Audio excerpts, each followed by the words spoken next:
team members that don't show up prepared for one-on-ones or don't show up at all.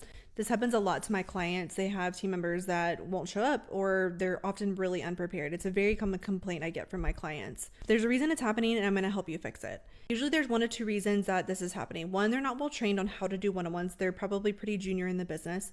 Or 2, they don't see that the one-on-one's adding any type of value. The first thing you want to do is make sure that your team member is owning the calendar invite.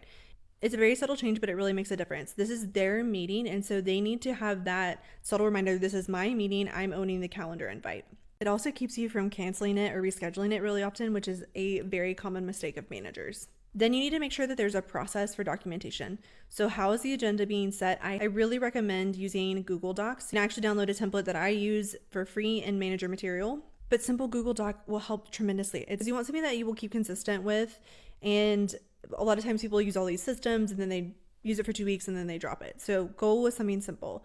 I like a shared doc because the person can add to it throughout the week and so can you. But you want them to start the conversation and you can say, hey, what's on your list? You may have to prompt them and train them on what they need to be talking about. So go back to what are the expectations of their role. The number 1 goal of a one-on-one is to have alignment on making sure that everyone's on track with what's expected of them and that they have the resources to actually go meet those expectations. That's the core of a one-on-one. And then after that, you're going to be performance coaching. And so as time goes on and they start to realize, oh, they can actually get things that they need from you, you can remove roadblocks, you can give them coaching. There's actually meaningful stuff that's happening.